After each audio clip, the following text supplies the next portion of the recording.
Pronto. Então, a gente vai começar a falar agora do diagnóstico de infecção por HIV/AIDS.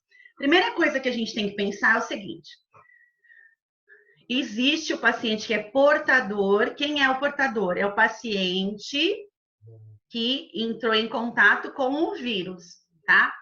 Esse paciente tem carga viral, às vezes nem carga viral dele é indetectável ainda, mas ele tem anticorpo. Este é o portador. E eu vou falar no paciente que tem AIDS. Paciente que tem AIDS é o paciente que chegou na fase de imunossupressão. Então, são coisas diferentes. E a gente não fala idético, a gente fala paciente portador de AIDS. Então, tem o paciente portador de HIV, que é aquele que não tem sintomatologia ainda, não tem imunocomprometimento, e tem o paciente com AIDS. O paciente com AIDS é aquele que já chegou no momento em que ele apresenta imunocomprometimento. Tudo bem? São, primeiro, duas coisas diferentes. Então, a gente vai começar... Peraí. Com o histórico, tá? Nesse histórico, vocês vão olhar... Eu sei que ele é inglês, ele tem um monte de informação, eu sei, eu escolhi ele, certo? Mas eu quero que vocês percebam o seguinte: esse histórico, ele fala de como a doença evoluiu nos Estados Unidos especificamente, não tem um para o mundo inteiro. Então, eu estou usando esse aqui para vocês entenderem algumas coisas. Então, a gente vê que em 81 tivemos os primeiros casos documentados na Califórnia e nos Estados Unidos, em Nova York, nos Estados Unidos, tá? Então, na verdade, os primeiros casos de imunocomprometimento relacionados ao HIV foram descobertos em 79, tá? Na França. Só que neste momento, o que aconteceu? Como eram pessoas, que droga, pacientes idosos, eles se acharam no começo que era uma outra doença que também acontece isso, que chama HTLV, é um outro vírus, muito parecido com HIV. Aí, em 81, a doença apareceu nos Estados Unidos no grupo de homossexuais masculinos. E o que aconteceu? Esse número de casos aumentou muito neste grupo de pacientes. E naquele momento, devido à ignorância, à falta de conhecimento, a imprensa norte-americana e o governo norte-americano tratou a doença como uma praga gay. Ou seja, era doença de gay, só deles, e não investiram dinheiro para fazer diagnóstico. Por quê? Porque eles pensaram o seguinte: é só doença de gay, deixa eles morrerem. E a ignorância era muito grande.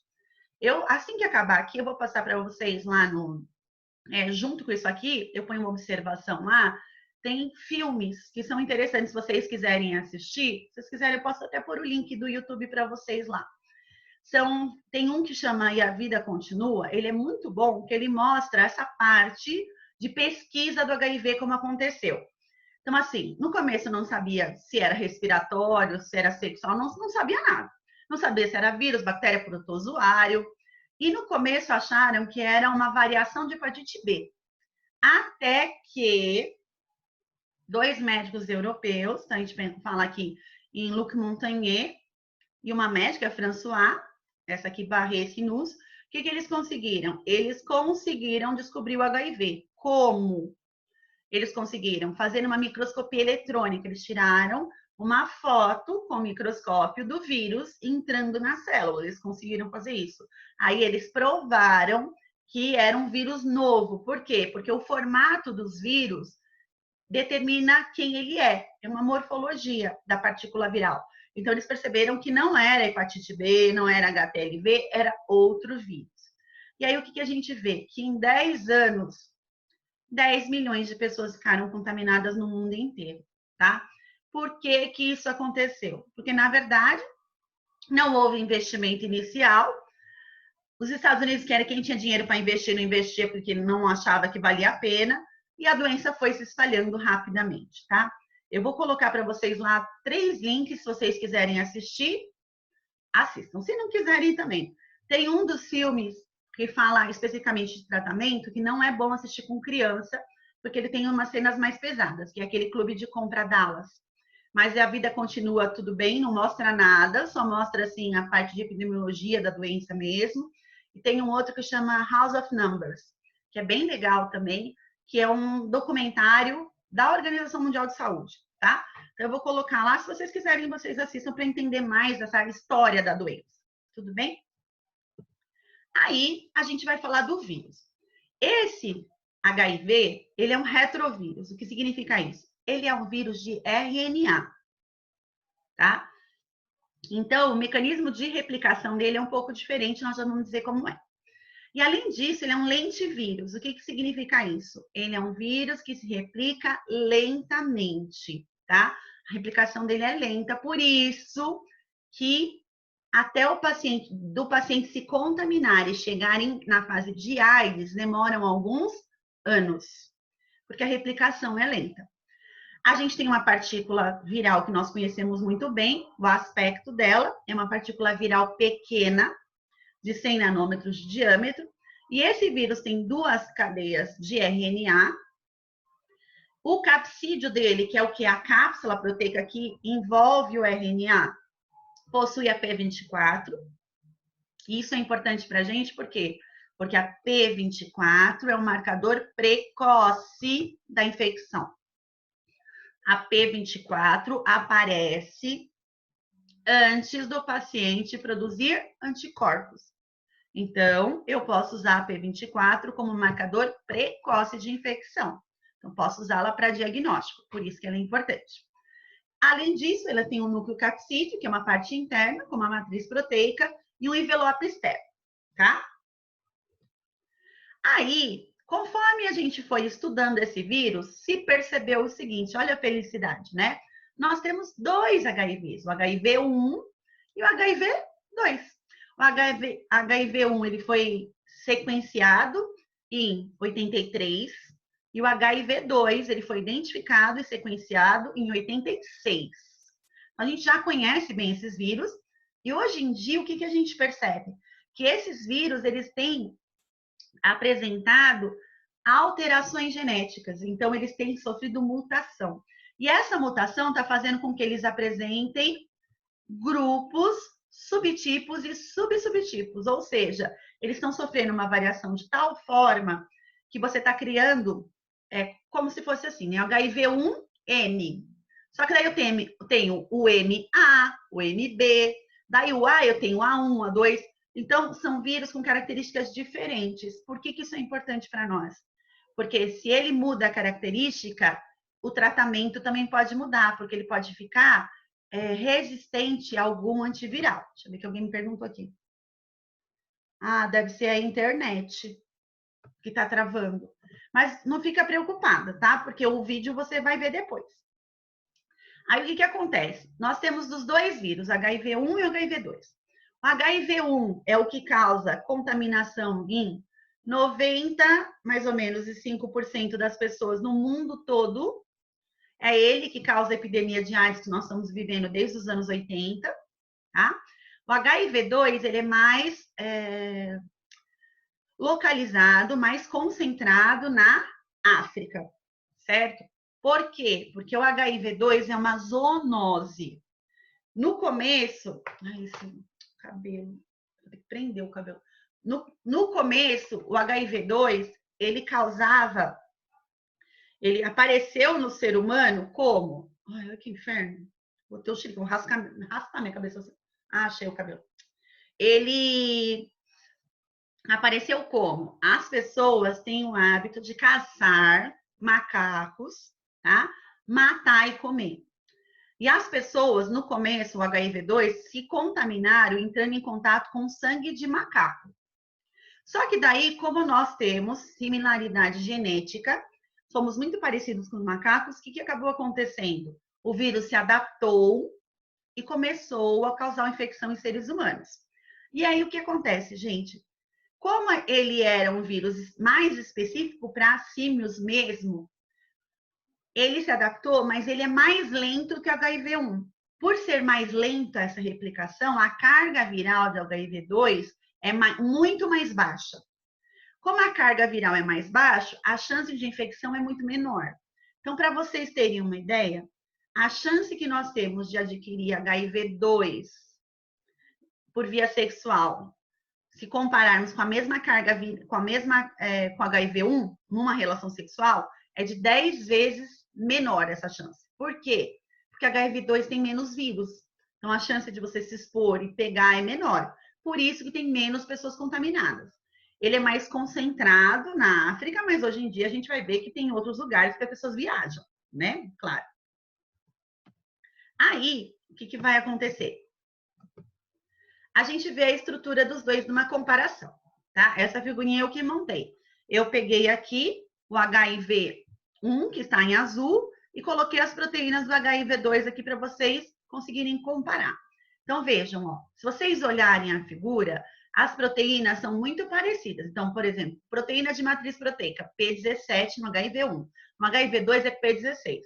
O que significa isso? Eles têm alteração estrutural. A alteração é muito tênue, mas ela existe. Por que isso é importante para a gente? Porque eu não consigo usar testes de diagnóstico de HIV-1 para diagnosticar HIV-2. Eu preciso de testes específicos para HIV-2. Por quê? Se o antígeno não é o mesmo, consequentemente, o anticorpo que o paciente vai produzir também não é, então eu não consigo fazer esse diagnóstico, tá? Então, tem uma pequena variação que a gente pode, inclusive, ver nessa tabela. Essa tabelinha aqui, eu coloquei elas para vocês entenderem o seguinte. Nós temos vários antígenos importantes e esses antígenos são relacionados a genes específicos do HIV. Então, a gente vê, ó, genes, a gente chama de ENV, que são do quê? Do envelope. Então, a gente tem esses antígenos que são expressos. GP significa o quê? Glicoproteína e P-proteína, tá? POL, genes do HIV que a gente chama POL. Tem a ver com o quê? Com as enzimas que o vírus expressa, que a gente já vai falar delas na sequência. Então, a gente vê que as enzimas são diferentes. E nós temos também os genes que a gente chama de GAG, tá? Que tem a ver com a estrutura viral. Tudo bem? Então, a gente tem esses genes, e são esses genes que sofrem variação, por isso que a gente tem subtipos do vírus aparecendo. Então, a gente vai pensar, aqui em 2016, quando eu fiz a revisão dessa matéria em dezembro, foi o último gráfico desse da Organização Mundial de Saúde que estava disponível, tá? Então, o que a gente vê, ó? A epidemiologia do HIV em 2016. Então, a Organização Mundial de Saúde estimava que em 2016 nós tínhamos no mundo 36 milhões e 700 mil pessoas vivendo com AIDS. Sendo que, durante 2016, 1 milhão e 800 mil pessoas se foram contaminadas, ou seja, a gente fala em novos contaminados, e em 2016, 1 milhão de pessoas devem ter morrido devido a AIDS. Então, vejam, é uma epidemia longa, ela não está diminuindo o número de pessoas, só aumenta. Por quê? Porque as pessoas não tomam as devidas precauções e não tentam evitar a doença. E aí a gente vê o seguinte, se a gente separar por região, a Organização Mundial de Saúde mostra pra gente o seguinte, ó, 2/3 das pessoas com AIDS no mundo vivem na África. A gente, né, nas Américas, a gente tem mais ou menos 10% e o resto está dividido aqui. Então, vejam, a maior parte dos doentes está na África. Por quê? O continente africano é formado por países que têm vários problemas estruturais. Desde governos que são ditaduras, corruptas, até países que estão em guerra civil há mais de 60 anos. Então, o que acaba acontecendo? Você não tem saúde pública, porque, na verdade, você não tem nada no país. A miséria é muito grande. E a doença continua a ser transmitida lá com muita rapidez. No Brasil, o que a gente sabe é que existem alguns subtipos que são mais prevalentes, tá? Já se foi feita pesquisa, porque como eu consegui fazer a codificação genética, eu consigo saber isso. Isso seria interessante, por exemplo, eu adquiro HIV. E eu tenho duas opções, 2 parceiros sexuais. Eu consigo comparar o meu HIV com um deles. e eu consigo descobrir quem passou para mim, tá? Em alguns países, eles usam isso, inclusive, para identificar o estuprador. Então, você não tem material genético, mas a mulher fala assim, ó, eu peguei HIV, porque ela vai ser atendimento, e depois ela tem um HIV de um determinado genoma, subtipo. Daí você testa o homem e você vê que é o mesmo, tá? Aí você pode usar, inclusive, para comprovação de crimes. Por que é importante a gente saber dessas linhagens de subtipo, né? Para a gente saber se dá para diagnosticar. Se o vírus mudar muito daquele teste que eu tenho padronizado, eu não vou conseguir identificar ele, mesmo ele sendo um subtipo de HIV1 ou um subtipo de HIV2. Então, para isso é importante para nós. Então, de tempos em tempos, esses testes eles têm que ser o quê? Atualizados. Usando, então, antígenos produzidos por esse subtipo, senão eu não vou diagnosticar mais ninguém. A gente vê aqui um gráfico da Organização Mundial de Saúde mostrando a incidência e a mortalidade ao longo dos anos. Então, da década de 90 até 2016. Aí a gente percebe, através desse gráfico, uma coisa bem interessante. Ó. Mais ou menos em 95, 96, houve um pico de infectados. Daí, quando a gente vê aqui, ó, 10 anos depois, também mais ou menos, você vê um pico de aumento de número de mortos. Por quê? A gente vê, então, que a quantidade de pessoas contaminadas é diretamente proporcional ao número de mortes na doença. E como a doença demora mais ou menos, né, para você chegar na fase de AIDS, em média, 7 anos para acontecer, você vê que a morte começa a acontecer quando o paciente não é tratado. Aí a gente vê aqui no Brasil, de 2006 a 2016, a taxa de detecção de AIDS por 100 mil habitantes. Por que a gente faz esse número por 100 mil habitantes? Para normalizar, para todo mundo ficar com um número relativamente parecido. Aí a gente vê, ó, olhando as cores do gráfico, a gente percebe que o sul do país, que é o azul, a gente tem mais casos sendo diagnosticados, e no Nordeste, né, a gente tem menos. O que significa isso? Que o pessoal do sul é mais promíscuo?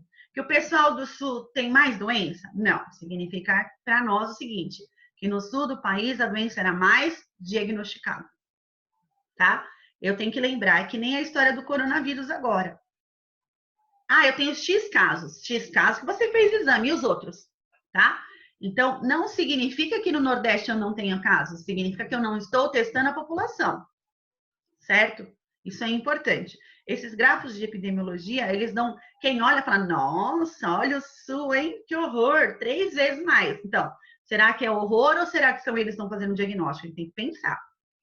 Aqui é um gráfico interessante que ele fala a razão de sexos segundo faixa etária por ano diagnóstico. Então, vejam, o que é razão de sexo? Tá aqui, ó.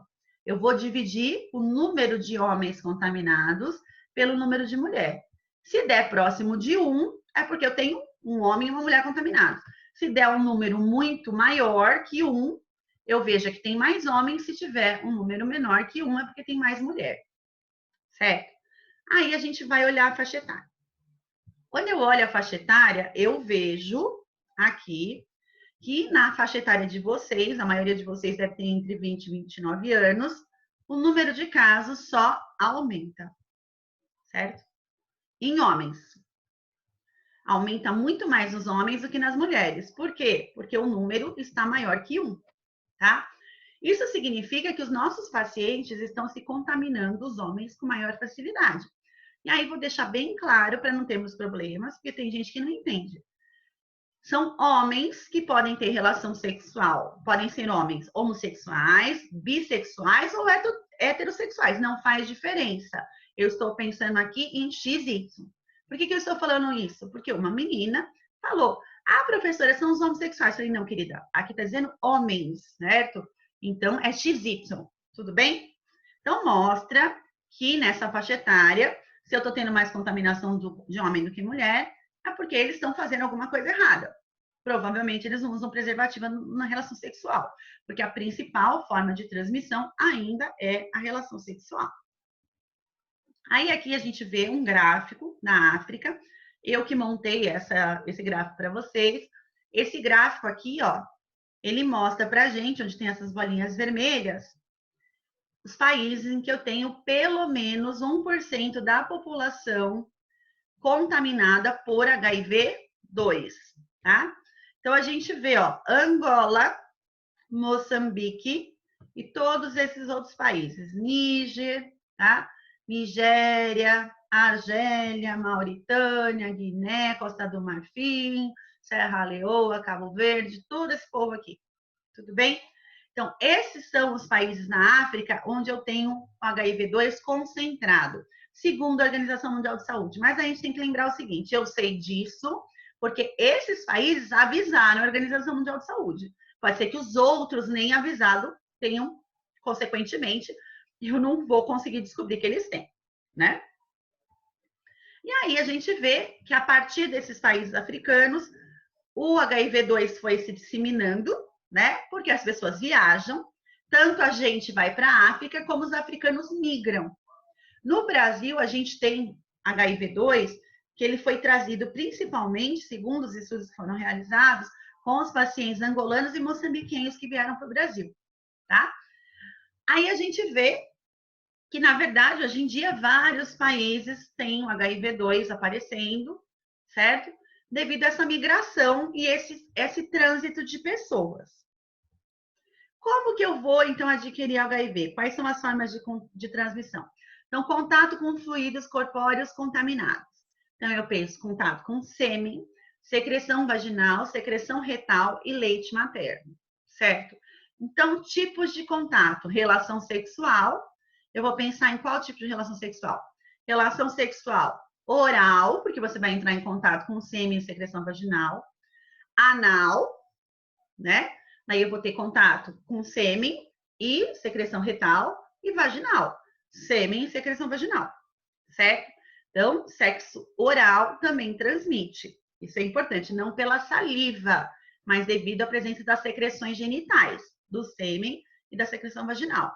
Então, o que que acontece? Devido a essa possibilidade, essas empresas que fazem preservativo, elas desenvolveram preservativos com sabor, para você, então, fazer sexo oral, sem sentir cheiro e gosto de borracha, né? E para fazer o sexo oral e não se contaminar, tá? E, segundo uma aluna, existe um tipo de preservativo de língua que você põe na boca para fazer sexo oral em mulher, tá? Ela que falou, não sei se ela, na verdade, ela mostrou o negocinho, nem nunca tinha visto, tá? Eu falei, mas isso não vende em farmácia, né? Porque eu nunca vi. Ela falou, não, professora, vende em sex shop. Eu falei, como que você sabe? Ela falou que eu trabalho em um. Eu falei, ah, tá, entendi. Tudo bem. Aí, além da relação sexual, a gente também tem contato vertical. Então, a transmissão pode acontecer durante a gestação por via transplacentária. Então, mulher portadora de HIV tem que tomar o coquetel. Para que ela toma o coquetel? Para diminuir a carga viral e diminuir a chance de transmissão para o feto ou embrião. Tudo bem? Além disso, a amamentação. O vírus é excretado no leite materno. Mulher portadora de HIV não pode amamentar. E bancos de leite, porque existe banco de leite materno, a gente faz a pesquisa, a carga viral no leite daquela mulher. Então, eu pesquiso a presença do vírus no leite que está sendo doado. Porque se esse leite estiver contaminado, ele não pode ser usado. Porque se isso acontecer, a mulher vai contaminar o filho de outra mulher, tá? Nesses bancos de leite materno. E também parto. Então, a gente chama de infecção perinatal. Na hora do parto, você tem rompimento de artérias, vasos sanguíneos e tem troca sanguínea entre a mãe e o bebê. Então, nós temos que evitar que isso aconteça. Como que eu evito isso? Eu faço parto de mulher portadora de HIV só por cesárea. Ela não pode, eu tenho que evitar o máximo possível que ela faça parto normal. Porque se ela fizer parto normal, se o bebê não se contaminou durante a gestação, que a carga viral era baixa, no parto contamina, tá? Então tem que fazer cesárea. Além disso, a gente pensa em transmissão parenteral, que seria o quê? Contato com o sangue contaminado. Como que eu faria esse contato com o sangue? Ou por transfusão, tá? De sangue, ou por agulhas e seringas contaminadas. Então, pérfuro cortantes que podem gerar essa contaminação. A gente tem que lembrar que a contaminação por pérfuro cortante não acontece apenas em usuários de droga. Pode acontecer também de forma ocupacional. O que significa isso? A pessoa trabalha, por exemplo, na saúde e acaba se picando com a agulha que picou um paciente. Ou também pode acontecer do paciente, o paciente não, o coletor de lixo, por exemplo, que a gente chama de lixeiro, ele, coitado, na hora de fazer a coleta, uma pessoa que usou uma seringa para qualquer coisa dentro de casa, joga a seringa e ele se pica. Quando ocorre exposição ocupacional, você tem que fazer um CAT, que é comunicação de acidente de trabalho. Para quê? Para que este indivíduo tome o coquetel de forma preventiva. Por quê? Porque ele não sabe da onde veio a agulha. Eu não tenho como saber se estava contaminado ou não. Só se você guardar a agulha e for fazer o exame, tá? Mas, de qualquer forma, eles vão meter o coquetel na pessoa. Para quê? Para tentar evitar que o vírus consiga se reproduzir. Então, com isso, você evita que haja um desenvolvimento da doença. Aí, aqui a gente vê o ciclo de vida do HIV. Quando a gente olha o ciclo de vida do HIV, primeira coisa, esse esqueminha é bem legal, porque ele mostra aqui pra gente, ó, aonde tem uma plaquinha escrita stop. Aonde existem medicamentos que podem atuar impedindo a replicação viral. Tá? Esse é legal. Isso é legal para vocês, eu acho que vocês estão na fase de farmacologia, que daqui a pouco vocês vão falar dos antivirais, essa parte, né, de antibióticos, etc. Então vai ser bem legal para vocês depois discutirem com o professor de farmacologia. Então agora eu vou passar, né, seguindo os números, a gente vai entender como é o ciclo do vírus. Então, na primeira etapa, ocorre a ligação do vírus, a adesão do vírus à célula hospedeira. A célula hospedeira do HIV é o linfócito TCD4, tá? A gente tem que lembrar que esse linfócito TCD4 é extremamente importante, por quê? Porque ele é a célula responsável pela produção de citocinas e pela modulação da resposta imunológica. Então, o CD4 ele vai produzir as citocinas que vão estimular as outras células imunológicas e vão garantir que o paciente seja imunocompetente. Então, aqui a gente vê o HIV se ligando ao CD4. Ele ancora nessa proteína que o linfócito tem, por isso ele chama linfócito TCD4 positivo, né? E a partir dessa proteína, dessa ligação, ele consegue fazer a fusão, que é o número 2, a segunda etapa. O que é a fusão? O envelope viral vai se fundir à membrana do CD4 e aí o HIV consegue injetar o seu material genético dentro do linfócito TCD4. Tudo bem? Assim que isso acontece, ocorre a etapa 3, que é a transcrição reversa. Então, o que acontece? O vírus tem uma enzima que chama transcriptase reversa.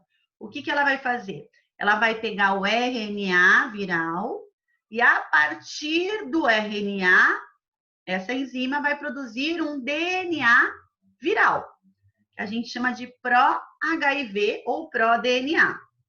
Tudo bem? Então, isso é feito aonde? Isso é feito no citoplasma do linfócito TCD4. Aí, o que vai acontecer? Esse HIV, o DNA de HIV, vai entrar dentro do núcleo do linfócito CD4. Aí, quando chega dentro do núcleo, existe uma outra enzima que o próprio vírus já codifica, que chama integrase. Daí vai começar a etapa 4, que é o quê? O DNA viral vai se ligar ao DNA, aqui em azul, do linfócito TCD4. Isso acontece graças a essa enzima que chama integrase. Quando isso acontece, a partir daí, eu vou produzir, então, um RNA mensageiro e vou começar a fazer a produção das proteínas virais. Daí eu entro na etapa 5, que é a etapa de replicação, tá? Então, nesse momento, o HIV começa a utilizar os ribossomos do linfócito TCD4 para quê? Para produzir as proteínas, o RNA, tudo que ele precisa, tá? Aí, nós vamos, então, para a etapa 6, que é a etapa de montagem. Montagem do quê? Montagem dessa partícula viral, tá? Então, o que acontece? Essas proteínas vão se organizar e começa a ser montada, então, uma partícula viral imatura, que não é infecciosa ainda neste momento. Para se tornar infecciosa, você tem que, então, ir para a etapa 7, em que essa partícula se descola da célula hospedeira, do linfócito TCD4, a partícula viral, e aí uma protease que existe aqui dentro da partícula viral, ela cliva, ela quebra algumas proteínas, e aí vai produzir todo o resto. Então, vai produzir a integrase, a transcriptase reversa, e a partir daí, essa partícula viral vai se tornar infectiva, tá? Então, eu tenho chance de atuar em várias etapas, impedindo o vírus. Por isso que nós falamos um coquetel. Eu vou associar medicamentos que funcionam de formas diferentes para tentar impedir essa replicação viral.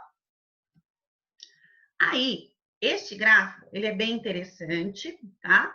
Então, a gente tem que prestar atenção nele primeiro, para depois falar do que ele está dizendo para nós. Então, primeiro, aqui, né? Eu tenho o tempo, inicialmente em semanas, de 0 a 12 semanas, depois passa a ser um tempo em anos. Em azul, vocês vão ver o quê? O número de linfócitos T, CD4 por milímetro cúbico de sangue.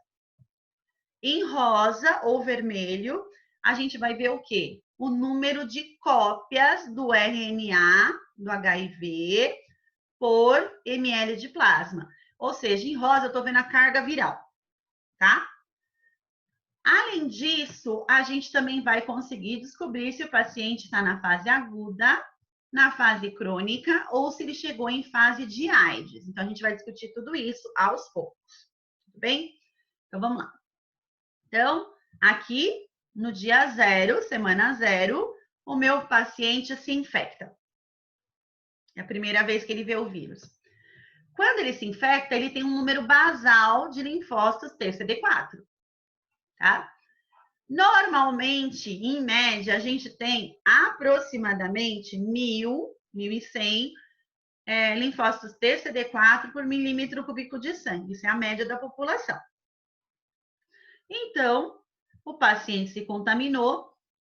Durante as primeiras 2 semanas e meia, mais ou menos, a gente não vê ainda a carga viral circulando no paciente, que é muito pouco. E aí, o vírus começa a replicar e começa a aumentar a carga viral, tá? Conforme o vírus aumenta, vai diminuindo o CD4. Por que isso acontece? Porque o HIV é um vírus lítico, ele destrói o CD4 quando ele se desliga dessa parte do CD4, tá? Então, eu vou tendo um aumento da carga viral com a diminuição do CD4, até que eu atinja um pico inicial de carga viral com uma diminuição considerável de CD4. Quando essa diminuição acontece, eu tenho a síndrome de HIV aguda. Neste momento, o vírus está se replicando rapidamente, tá? E o paciente apresenta muita viremia, ele tem muito vírus na circulação. Eu consigo diagnosticar neste momento, tranquilamente, tá? Como? Procurando a carga viral. O duro é fazer o exame. Neste momento, o paciente tem inchaço dos linfonodos, então ele vai ter linfadenopatia aparente, e ele pode apresentar tosse, perda de peso, alguns tipos de infecções iniciais, diarreia, sinusite grave, pneumonia, como chama, impetigo, coisas que são causadas geralmente por bactérias da microbiota. Só que daí, o que acontece? A partir deste momento, o seu organismo, com mais ou menos 6 semanas, que daí é 40 dias, o seu organismo começa a produzir anticorpo, né? E com 40 dias, esses anticorpos, eles chegam no pico. Como eu tenho muito anticorpo, eu começo a diminuir a carga viral. Eu consigo, neste momento, controlar o vírus. Como eu tenho uma diminuição de carga viral, ocorre uma melhora no linfócito TCD4 desse paciente, porque ele não está sendo destruído pelo vírus. E aí, este paciente vai entrar na fase de latência clínica. O que significa isso? É uma fase em que ele não tem sintoma. Ele vai passar por toda a fase crônica nessa fase de latência clínica. Ele não tem sintomas aparentes. O que significa isso para a gente? O paciente não vai ter febre, não vai ter perda de peso, ele não vai ter nada. Como ele não tem nada, ele não sabe que ele está doente. Se ele não fez o diagnóstico neste primeiro momento, ele não vai fazer agora, né? E ele está contaminando todo mundo, isso é importante. Aí as pesquisas demonstram que, no máximo, né, em média, com 7 anos depois da contaminação, este paciente vai entrar em fase de AIDS. Quando é que ele entra em fase de AIDS? Quando o número de linfócitos TCD4 por milímetro cúbico de sangue chegar a 200, for menor ou igual a 200. Neste momento, o paciente se torna um paciente imunocomprometido e a partir daí ele tem AIDS. Antes disso, ele é portador, tá? E aí aparecem os sintomas relativos à AIDS, que a gente já vai ver. Começam a aparecer várias doenças oportunistas e morte. Algumas pesquisas demonstram que se o paciente não fizer tratamento, no máximo até 7 anos após a contaminação ele entra em AIDS e com sorte, com mais 4 anos ele vive com AIDS, tá? Em média, geralmente os pacientes morrem depois de 2 anos de contaminação de AIDS. Morrem de AIDS? Não necessariamente, eles morrem de infecções oportunistas, tá?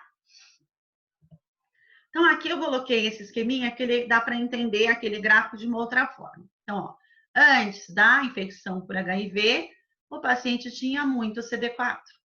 Aí, durante a infecção aguda, o CD4 diminui e o vírus está aqui em alta concentração. Quando chega na infecção crônica, só um pouquinho, alguém me chamou. Vamos ver. Isso, exatamente. Antes ele era portador de HIV, a partir deste momento ele vira um portador de AIDS, ou paciente com AIDS, tá? Daí o que acontece? Esse paciente que tinha bastante partícula viral aqui na fase aguda, ele vai entrar na fase crônica. A gente tem que lembrar que no começo os anticorpos que são produzidos pelo corpo diminuem a concentração do vírus, mas o CD4 continua baixo. Aí esses anticorpos chega uma hora que não vão ser capazes de controlar essa replicação viral, o número de anticorpo vai aumentando, a concentração de CD4 vai diminuindo, até que meu paciente chega na fase de AIDS, onde ele tem a carga viral alta, tá? E pouco CD4. Neste momento, esse paciente, ele é um paciente imunocomprometido. Por que você não quer me obedecer? E aqui eu coloquei para vocês os principais sintomas da fase aguda da infecção por HIV. Então, a gente vê, ó, sistêmicos, febre, perda de peso, central, cansaço, dor de cabeça, neuropatia, linfadenopatia, que é um inchaço dos linfonodos, rash cutâneo, náusea, vômito. No fígado, a gente pode ter hepatoesplenomegalia no fígado e no baço, mialgia, que é dor muscular, pode aparecer aftas e lesões ulcerativas na boca e no esôfago, tá? Esse paciente pode ter também faringite. Então, durante essa fase aguda, naquela queda inicial da imunidade, isso pode acontecer. Alguns pacientes, eles têm fadiga crônica, e vão ter aquelas outras doenças mais leves, como eu disse para vocês, tá? Alguns ficam até com a visão turva, ainda durante a fase aguda. Então, está mostrando para o paciente que tem alguma coisa errada, que ele precisa procurar um médico. Se ele não fizer tratamento nenhum, ele vai evoluindo para a fase crônica e depois ele vai entrar na fase de AIDS. Quando a gente fala na fase de AIDS, existem várias infecções oportunistas que são relacionadas a AIDS. Então, a gente pensa em infecções causadas por protozoários. No caso da toxoplasmose, a gente vai pensar na neurotoxoplasmose, que pode acontecer em pacientes com AIDS. Diarreia por Cryptosporidium parvum, que é um parasita, gente, que para a gente imunocompetente é uma doença autolimitada de no máximo 4 dias. Para o paciente com AIDS, ele mata de diarreia por desidratação com hipovolemia. O paciente sofre choque hipovolêmico por desidratação. São 26 a 30 evacuações diárias. Imagina, a pessoa está perdendo o quê? Água, morre, tá? Isóspora belli, um parasitinha também que não causa nada em ninguém imunocompetente, mas quase mata, né? Pode matar, melhor ainda, o paciente com AIDS, tá? A gente tem vários vírus que são relacionados, e aí temos uma coisa importante, que poucas pessoas sabem, o HIV, o vírus, ele pode causar infecção no sistema nervoso também, tá? Então, ele pode causar uma encefalopatia por HIV mesmo. Existem as doenças fúngicas, né, oportunistas, que podem acontecer. A gente pensa em câncer, e aí o mais famoso é o sarcoma de Kaposi, que é aquele que dá umas manchas pretas, uns tumores pretos na pele, que eram as primeiras coisas que era possível identificar nos pacientes na década de 80, tá? E além disso, a gente tem infecções bacterianas causadas por bactérias que normalmente não afetariam pacientes imunocompetentes, tá? A partir daí, então, sabendo de tudo isso, o que foi, gordinha? Para de se comer aí. Tá lambendo a pata para chamar atenção. Tá. Então, a partir daí, eu tenho que fazer exames, eu tenho que conhecer os meus exames, quais exames são disponíveis, para conseguir fazer o diagnóstico desses pacientes, tá? Aí a gente começa com os exames de triagem. A gente tem que lembrar que os exames de triagem eram aqueles usados no banco de sangue inicialmente. Tudo bem? Esses exames de triagem, existem várias gerações dele. Então, tem a primeira, a segunda, a terceira e a quarta, cada uma com uma característica diferente. Todas elas são vendidas. Bom que vocês entendam isso, tá? Aí você tem que escolher o que você vai comprar, para não dar errado. Então, vamos lá. Primeiro, então, que a gente vai ver. Primeira geração é um ensaio indireto. É um ensaio indireto porque ele pesquisa anticorpos. E ele pesquisa qual anticorpo? Só IgG. Tá?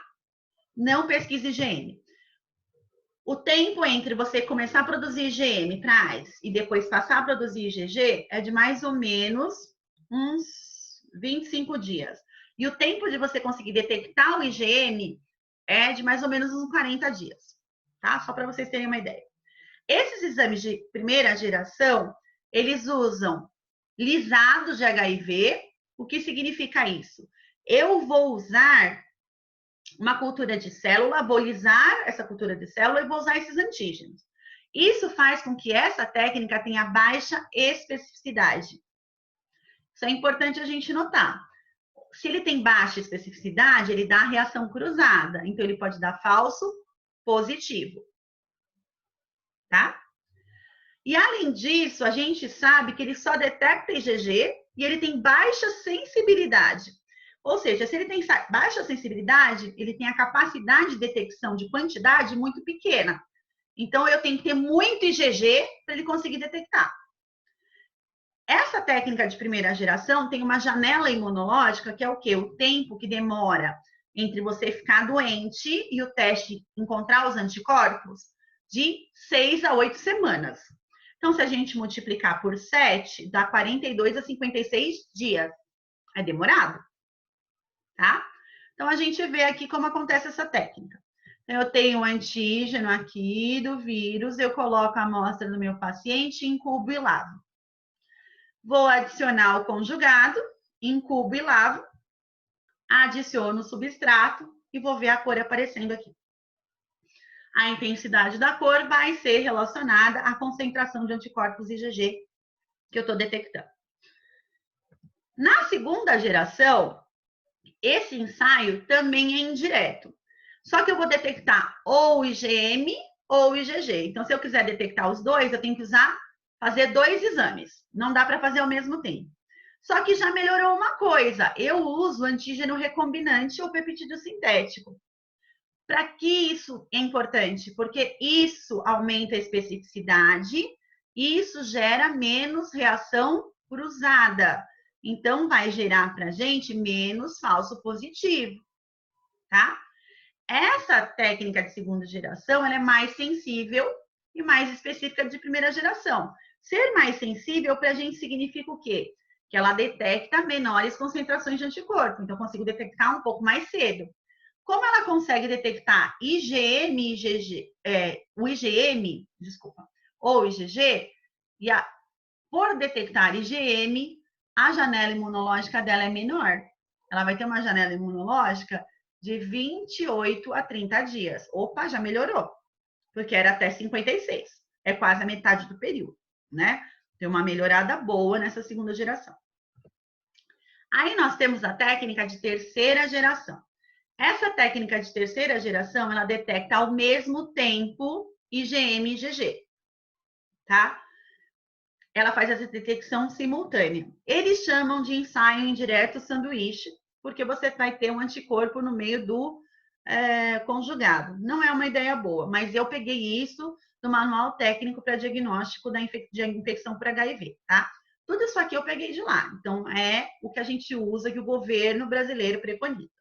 Então, eu vou detectar simultaneamente IgM e IgG. Então, eu vejo aqui, essa técnica é mais sensível e mais específica que as duas primeiras. E como eu estou detectando simultaneamente, a janela imunológica cai mais um pouquinho, de 22 a 25 dias. Como que eu consigo detectar simultaneamente? Ó, eu tenho aqui o antígeno, meu paciente vai ter os anticorpos. Eu faço incubação, os anticorpos vão se ligar, eu faço a lavagem. Aí, o que eu vou fazer? Eu vou adicionar conjugados, que é um conjugado anti-GM e o outro é o anti-GG. E aí, o que vai acontecer? Eu vou incubar e lavar, finalmente eu vou detectar. Então, quando eu faço esse exame de terceira geração, eu chamo de anticorpos totais. Por que totais? Porque eu estou procurando ao mesmo tempo IgM e IgG, tá? Finalmente, chegamos nos exames de quarta geração. Quando a gente fala nesses exames de quarta geração, eles têm uma diferença. Eles não são exames indiretos, eles são técnicas ou testes mistos.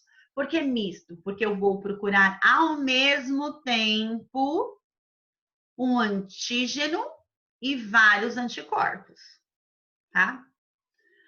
A janela imunológica desses testes de quarta geração é de 15 dias. Por quê? Porque eu estou procurando a P24 e a P24 é o meu marcador precoce. Ela começa a aparecer na circulação do paciente com mais ou menos 2 semanas de infecção. Então, esses testes de quarta geração, eles são muito mais sensíveis e eles são mais específicos que todos os anteriores. Como eles funcionam? Nesse caso, aqui no pocinho, eu tenho aderido o antígeno para procurar os anticorpos totais, né? E eu tenho um anticorpo aderido para quê? Para procurar o antígeno na amostra do paciente, que é a P24. Então, o que vai acontecer? Ó? No anticorpo, que está aderido aqui, ó, liga o meu antígeno da amostra e os anticorpos do paciente ligam nos antígenos do pocinho. Eu incubo e lavo, certo? Aí eu vou adicionar o conjugado. Para isso funcionar, esse conjugado é bem complexo. Só um pouquinho, alguém me chamou. Não, se você detectar na fase aguda, HIV não tem cura. O que dá para você fazer é acompanhando esse paciente para que ele não desenvolva AIDS. Como? A gente vai fazer os exames, ele vai tomar o medicamento, né? Que é o quê? É o coquetel antiviral, antirretroviral. Ele vai tomar essa medicação para diminuir a velocidade de replicação do vírus, mas esse paciente vai ser portador para sempre do vírus, mesmo tomando medicação, ele vai transmitir e ele nunca vai ficar curado. Até hoje não existe cura de HIV. Existe um experimento que foi feito com um paciente que ele sofreu um transplante de medula e com uma carga viral bem alta, se percebeu que este paciente, depois de um tempo, zerou a carga viral. Aí a gente tem que pensar o seguinte: zerar a carga viral não significa que o meu paciente está curado. Zerar a carga viral significa o quê? Significa que eu não detecto, que a quantidade de vírus é tão pequena que eu não estou achando, tá? São coisas diferentes. Aí vamos voltar aqui ao nosso conjugado. Esse nosso conjugado é diferente, por quê? Ele é um conjugado que vai identificar o IgM e o IgG, tá? E nele também tem aqui, ó, um anticorpo para detectar o antígeno. Então, é um conjugado um pouco mais complexo. Nesse conjugado, eu tenho um anti-IgM, um anti-IgG e um anti-antígeno. Aí, vai reagir, vou lavar, vou adicionar e vou detectar. Então, reação colorida vai identificar o quê para mim? A presença de antígeno ou de anticorpo, ou dos dois ao mesmo tempo. Não me interessa, o importante é que reagiu. Tudo bem? Essas técnicas de quarta geração, hoje em dia, elas são usadas nos bancos de sangue, porque são altamente sensíveis, são bem específicas até, e elas têm uma janela imunológica de 15 dias.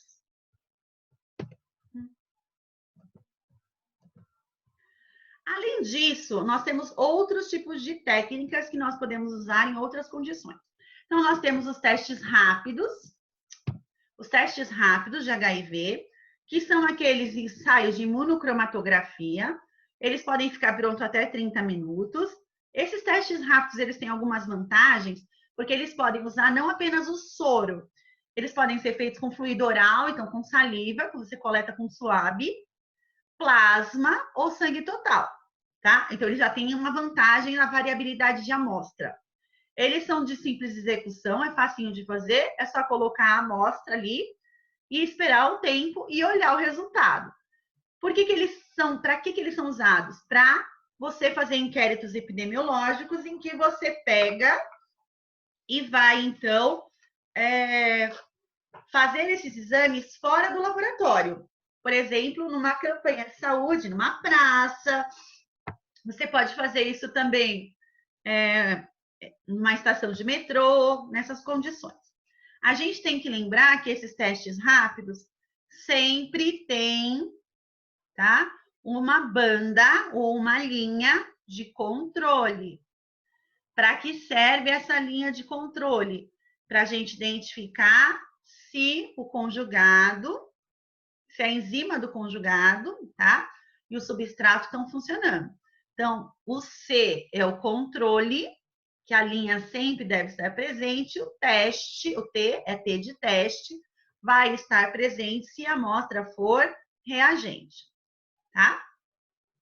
Aí esse aqui, ó, é um teste que existe, que a gente pode encontrar também como teste rápido, que ele consegue, inclusive, detectar separadamente HIV-1 e HIV-2.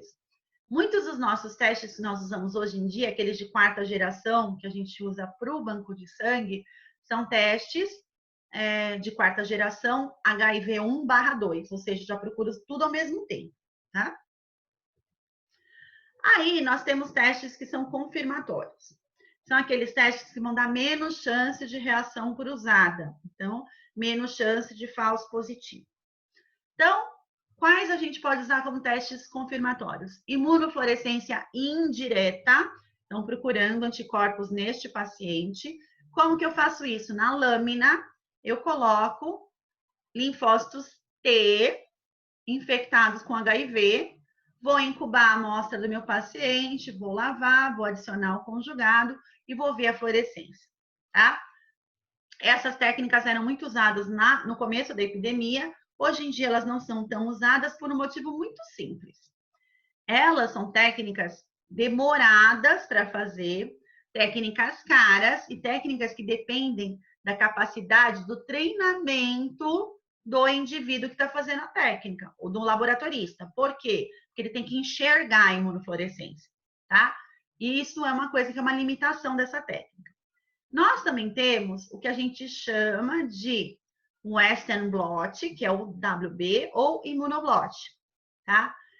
Essas técnicas são boas, elas não dão de jeito nenhum reação cruzada, são muito específicas, só que elas têm dois problemas. Primeiro, custo elevado, custa caro fazer, por quê? Porque a gente tem toda aquela parte que a gente viu da produção daquela tira.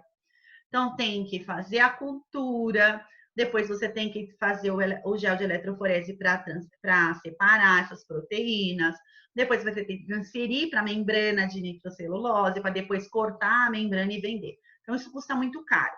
Para vocês terem uma ideia de preço, o Western blot ele custa em torno 5, 6 vezes mais do que um ELISA. Então, se você for pensar na quantidade, você vai acabar fazendo menos ele, né?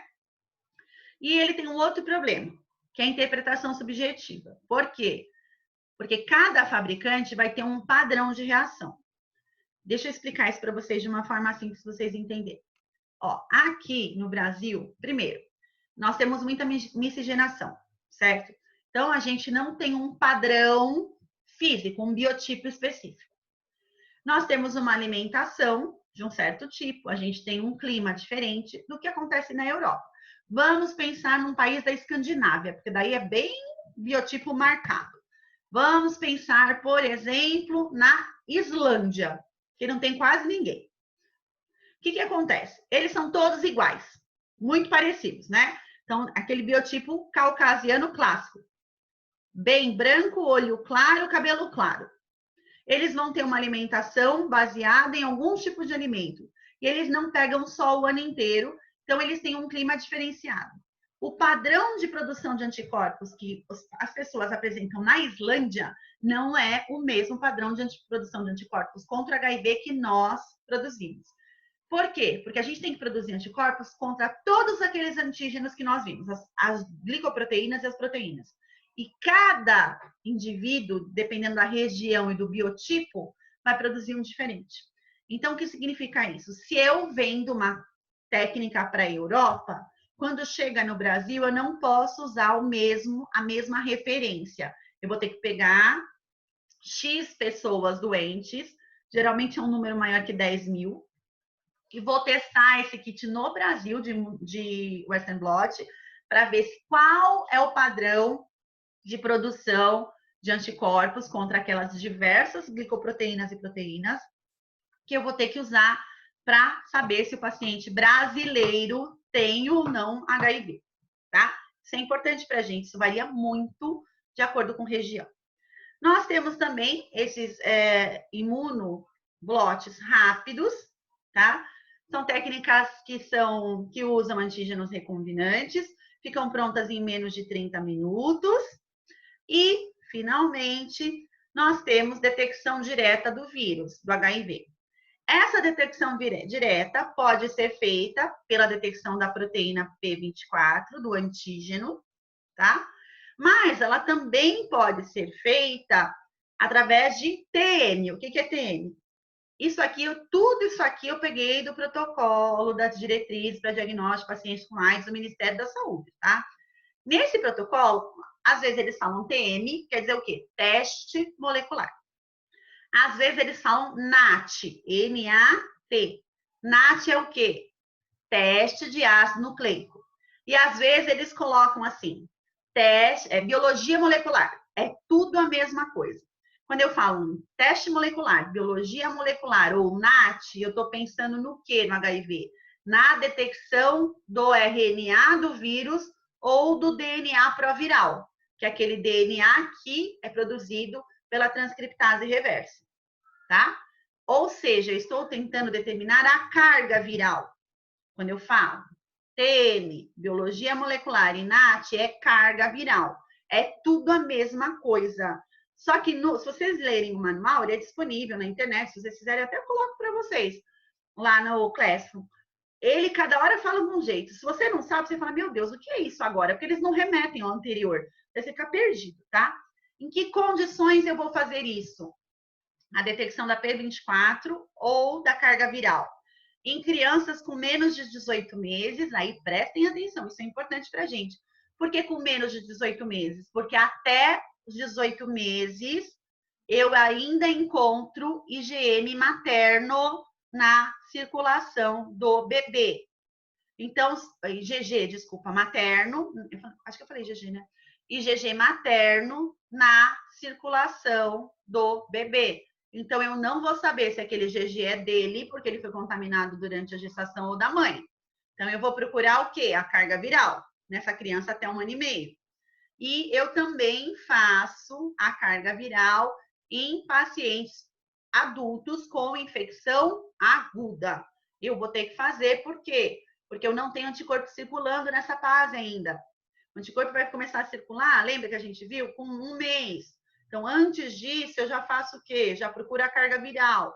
A carga viral vai diminuir muito a janela diagnóstica para a gente. Tá? Aqui eu peguei, tá? O esquema do Blot, lá do Manual Técnico para Diagnóstico. Então, a gente vê aqui, ó. Na tirinha do Blot, eu tenho todas as proteínas já separadas. Eu adiciono a amostra do meu paciente. Eu incubo. Se o paciente tiver esses anticorpos específicos contra essas proteínas, os anticorpos se ligam. Tá? Eu faço a lavagem. Para quê? Para retirar tudo que não está ligado. Aí eu vou adicionar o meu conjugado. O conjugado é o quê? Um anticorpo que reconhece os anticorpos dos pacientes. Faço a incubação, o conjugado se liga, aí eu faço uma lavagem. Para quê? Para retirar o conjugado não ligado. Aí eu vou adicionar o substrato. O substrato vai ser consumido pelo conjugado e no local onde tinha esse antígeno vai formar uma banda colorida, tá? E aí, a gente no Brasil considera amostras reagentes quando os pacientes têm anticorpos contra glicoproteína GP 160, GP 120, GP 41 e P24, tá?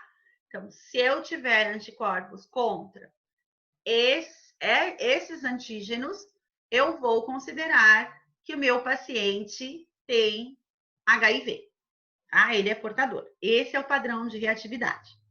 Aí a gente vê este gráfico aqui, ele compara as nossas técnicas, ele é bem legal. E ele vai dar para a gente o tempo de diagnóstico. Então, vamos lá. Vamos começar pela de primeira geração. Olha a primeira geração. Demora a vida inteira para diagnosticar. Porque eu procuro só anticorpo. Então, eu tenho que ter anticorpo em alta concentração, tá? Que tá aqui em verdinho, ó. Tudo bem? Segunda geração, eu procuro já IgM e IgG ao mesmo tempo. Então, eu consigo pegar um pouco antes. Eu pego um pico de IgM, provavelmente, né? Depois o IgM vai caindo, vai tendo a produção de IgG. Tá bom. Eu contenho a técnica de terceira geração, em que eu faço o diagnóstico dos dois ao mesmo tempo. Aí eu consigo já pegar na subida, porque o IgM está aqui, está começando, ele sobe primeiro do que o IgG. Técnicas de quarta geração, eu pego mais cedo. Por quê? Porque eu vou procurar anticorpo junto com a P24. Assim que a P24 aparecer, eu já faço a detecção com mais ou menos 15 dias de infecção. Finalmente, a melhor técnica é a detecção do ácido nucleico, o teste molecular, a carga viral. A carga viral, eu faço o diagnóstico com aproximadamente 8 a 10 dias, tá? Por isso que nós usamos isso. Só que nós temos uma fase de eclipse. O que é a fase de eclipse no diagnóstico laboratorial do HIV? É a fase em que o paciente tem vírus, ele está contaminado, mas eu não consigo encontrar de jeito nenhum, tá? Essa é a fase de eclipse. E aí, a gente considera que essa fase de eclipse, ela é uma fase que vai de mais ou menos 8 a 10 dias, certo? Que é o período em que eu não diagnostico. Então, mesmo que a gente faça a carga viral, eu não consigo garantir 100% que um sangue no banco de sangue não está contaminado. Eu só diminuo o risco, porque se a infecção for recente, pode estar contaminado. Esse aqui é um gráfico que mostra para a gente os dias acumulados no diagnóstico, quanto tempo demora para diagnosticar. Então, se eu faço, né, inicialmente, aqui, a minha, no número 1, ó, dias de eclipse, 10 dias em média, mais ou menos, né? A gente faz o RNA, que é a carga viral, eu vou diagnosticar esse paciente com mais ou menos 17 dias de infecção, tá? Em média. Se eu for usar as técnicas mais antigas, gente, ó, deixa eu voltar aqui, que a gente vê aqui, ó, que são essas técnicas que a gente está vendo de quarta geração, quanto tempo vai demorar? De primeira geração, demora 101 dias para fazer o diagnóstico. Por isso que a gente não usa mais, né? Essas técnicas são técnicas muito antigas, elas não valem a pena. E aí, a gente vai começar a falar dos fluxogramas de diagnóstico de HIV. Tudo bem? Como os fluxogramas, nesse caso, a gente falou dos fluxogramas diagnóstico de sífilis, tinha na aula. Só que aqui a imagem não ia ficar boa, eu pus o resumo do fluxograma, daí eu explico o fluxograma para vocês. Tudo bem? Então, nesse fluxograma 1, que é proposto pelo Ministério da Saúde, a gente vai usar 2 testes rápidos diferentes, tá? E aí, como assim diferentes, né? São testes rápidos que não são da mesma marca. Eles podem ter, neste caso, até o mesmo princípio, mas eles devem ser de marcas diferentes. O ideal seriam testes rápidos de princípios diferentes, né? Então, que tem uma metodologia diferente. Então, eu faço o primeiro teste rápido. Estou aqui, ó, TR1. Este primeiro teste rápido deu não reagente. Não preciso fazer o segundo. Eu vou considerar que essa amostra é não reagente para HIV.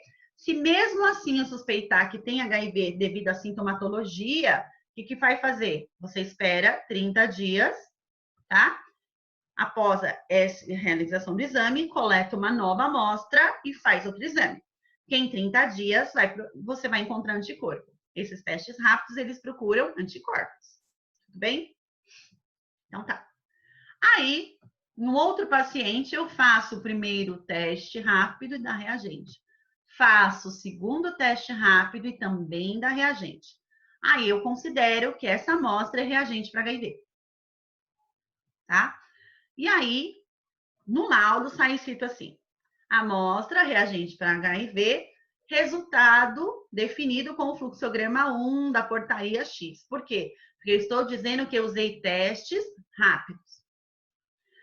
E no terceiro paciente, eu vejo aqui, ó, amostra, aliás, teste reagente 1, teste rápido 1, reagente, teste rápido 2, não reagente. Que resultado eu tenho? Nenhum. Por quê? Porque eles não são concordantes, eles são diferentes. Então, o que eu faço? Eu repito de novo esses 2 testes. Se continuar tendo discordância, ou seja, se continuar reagente não reagente, você deve coletar uma amostra por punção venosa e aí ela deve ser realizada. Você deve submeter um fluxograma de laboratório. Porque este aqui, o fluxograma 1, é um fluxograma de triagem, tá? Se a minha amostra for reagente, o que eu vou fazer? Eu vou fazer contagem de linfócitos TCD4 e carga viral. Para quê, gente? Para já começar a acompanhar esse paciente. Se a carga viral for maior que 5.000 cópias por ml, ok. Você tem infecção por HIV mesmo, eu tenho certeza. Se a minha carga viral for menor que 5.000 cópias por ml, eu tenho que fazer o Western blot. Por quê? Porque esses testes rápidos, eles têm alta sensibilidade, eles podem dar falso positivo. Então, para confirmar, eu faço o blot, porque o blot é a minha técnica mais específica para HIV, tá? Agora, nós vamos para o fluxograma 2, tá? Nesse fluxograma 2, tem uma pequena diferença. O primeiro teste rápido que nós usamos é um teste rápido que usa como amostra fluido oral. Essa é a diferença dele para o anterior, certo? Então, não é invasivo mesmo, você vai pegar com suave. Então, a gente vai fazer, ó, primeiro teste deu não reagente, não faço o segundo, amostra não reagente para HIV, em caso de suspeita, repito daqui 30 dias. Faço o primeiro, que é com fluido oral, deu reagente, vou fazer o segundo, que eu vou fazer com sangue total. Se essas respostas derem iguais, né, reagente, reagente, eu vou considerar a amostra reagente e vou colocar que é de acordo com a portaria, tá? Se der o primeiro reagente, o segundo não reagente, eu vou repetir os dois testes rápidos e se permanecer a discordância, eu mando essa amostra para o laboratório. Em que condições nós faremos os fluxogramas 1 e 2? A gente faz, por exemplo, quando a mulher chega no posto de saúde grávida, na primeira consulta que ela faz, a enfermeira já faz esse teste rápido, tá? Além disso, a gente faz também esses dois fluxogramas 1 e o 2, pode ser feito nesses serviços específicos de DST/AIDS. São postos de saúde especializados em ISTs, né? Infecções sexualmente transmissíveis. Eles fazem esses testes rápidos. Aí, se eles derem a concordância, né, discordância de resultados, coleta a amostra e vai mandar para o laboratório, tá? Então, lembrando, em caso de amostra reagente, a gente faz a mesma coisa. Já faço carga viral e já faço contagem de CD4. Se a carga viral for alta, eu tenho infecção por HIV mesmo. Se a carga viral for menor que 5.000 cópias, eu faço o blot para confirmar o resultado, porque essas duas técnicas não podem dar falso positivo, porque elas são técnicas de triagem, então elas têm alta sensibilidade. Aí nós vamos para o fluxograma 3. Esse fluxograma 3 já é um fluxograma que nós fazemos em laboratório de análises clínicas, tá? Já vou dizer para vocês que no banco de sangue também estão fazendo, certo? Então, o que acaba acontecendo? Na verdade, no banco de sangue, a gente faz a técnica de quarta geração com a carga viral já de cara. Mas no laboratório de análises clínicas, o que a gente faz? Primeiro, eu faço a técnica de quarta geração. Se ela deu não reagente, eu considero não reagente. Em caso de suspeita, repito em 30 dias. Se eu faço a técnica de quarta geração e ela dá reagente, e a carga viral deste meu paciente dá maior ou igual a 5.000 cópias, a amostra é reagente para HIV, tá? E aí deve ser coletada uma segunda amostra para ser submetida de novo a esse fluxograma 3. Por quê? Porque vai que você trocou a amostra do paciente. Antes de dar a resposta para o paciente, você coleta a amostra de novo e confirma o resultado que você tem, tá? Aí, de novo, faço aqui, teste de quarta geração de reagente. Só que a carga viral deu menor que 5.000. Eu faço o blot. Faço o blot. O blot deu reagente? Opa! Se o blot deu reagente, eu considero a amostra reagente para HIV, mas eu vou tirar outra amostra e confirmar. Lembrando que isso serve para garantir que não houve troca de amostra. Porque eu não vou chegar para Joana e falar, Joana, você tem HIV. Daí daqui 15 dias eu falo, ih, Joana, não era você, era a Patrícia, é que eu troquei a amostra, certo? Então, para garantir, eu sempre tiro de novo para realizar de novo. Existe a possibilidade de eu fazer, então, o teste de quarta geração da reagente. Aí eu faço o teste molecular da inferior a 5.000 cópias.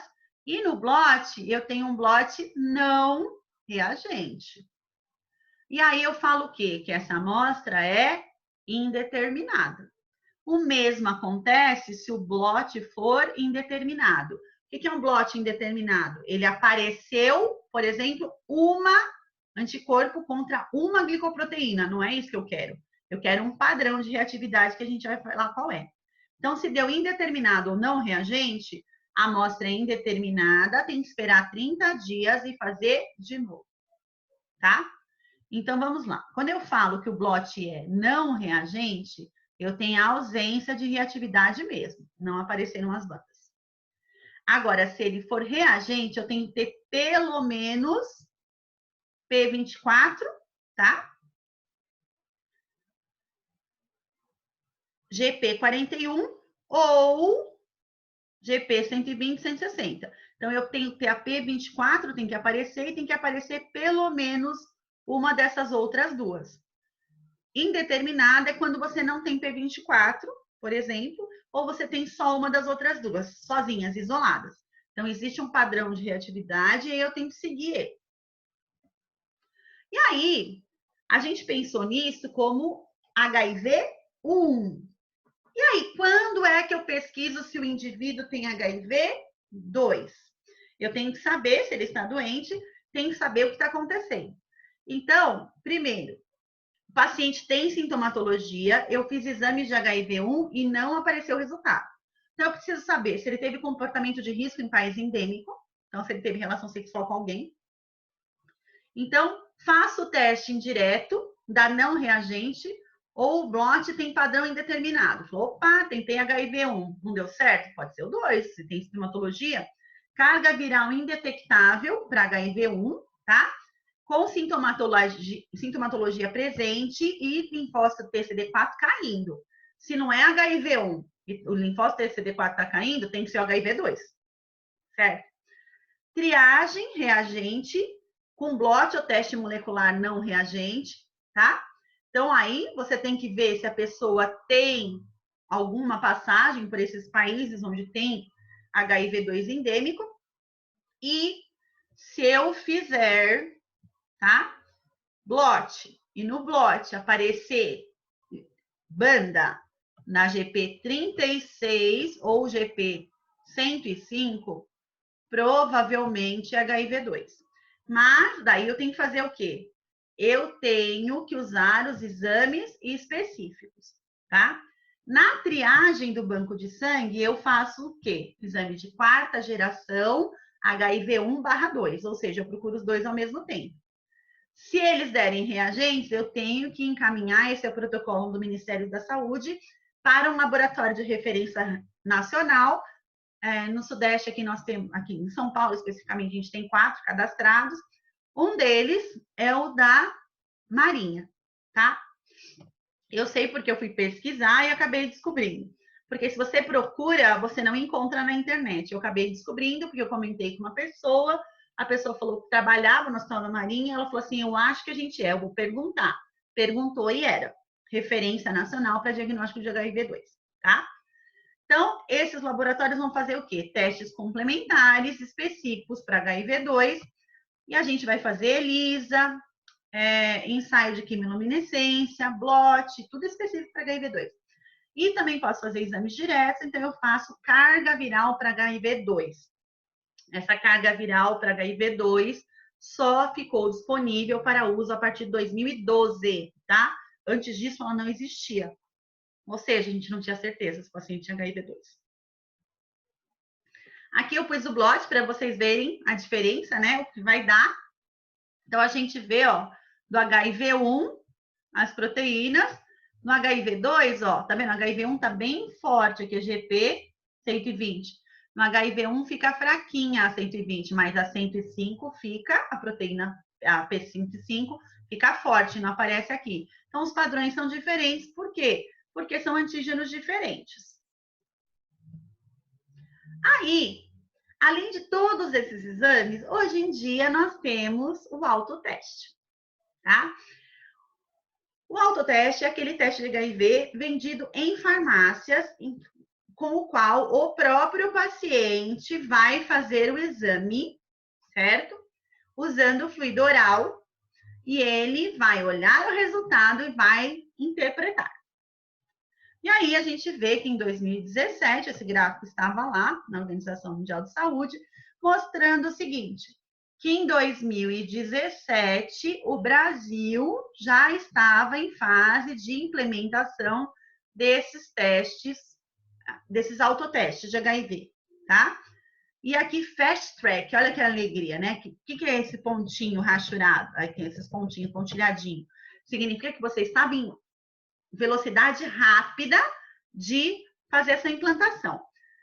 Esses testes foram disponibilizados no final de 2018, começo de 2019, e aqui nós fizemos da seguinte forma. Em outros países, a pessoa compra e quem faz o teste é o farmacêutico que vai interpretar para ele.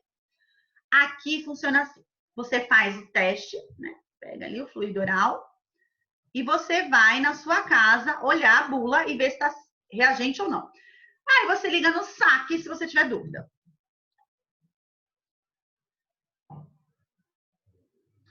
Então, esse teste a gente não usa fluido oral, por quê? Porque, na verdade, esses testes, autotestes, você não procura o vírus ou a carga viral. A gente procura anticorpo. E o anticorpo é secretado no fluido oral, tá? A gente não são testes de procurar o anticorpo, o antígeno, o vírus, a carga viral. Esses autotestes são testes que procuram anticorpos. Assim como aqueles testes rápidos que a gente viu lá. Fluido oral, a gente está procurando um anticorpo, tá bom? Aí, o que acontece, gente?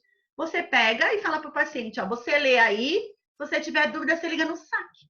Aí, quem é que trabalha no saque? Já vou dizer para vocês. No saque da indústria farmacêutica, não são profissionais formados, são estagiários. Olha que legal, né? Imagina você fazendo estágio na empresa que vende o autoteste, e a pessoa liga e fala assim para você, olha, eu fiz o teste aqui, apareceu 2 tirinhas aqui, né? Uma no C e uma no T. O que significa isso?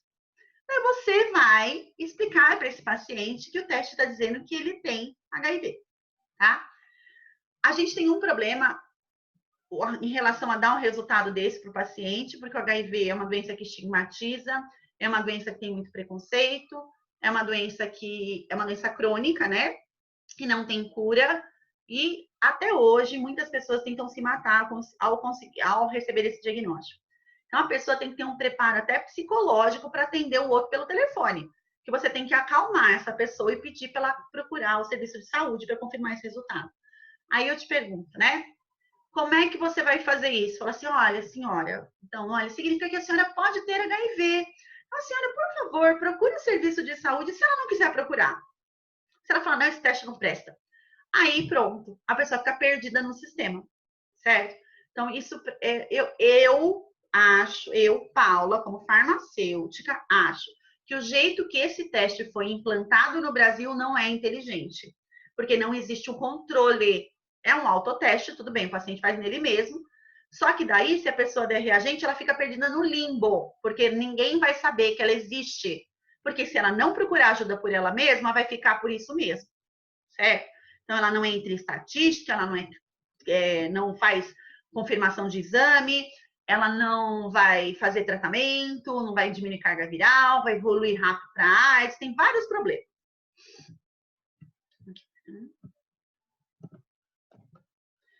Aí, já diagnostiquei, eu tenho certeza que está doente, eu vou ter que pensar quando que eu vou começar a TARV. O que é TARV? Terapia com antirretroviral. O tratamento, quando é que eu começo? Tá?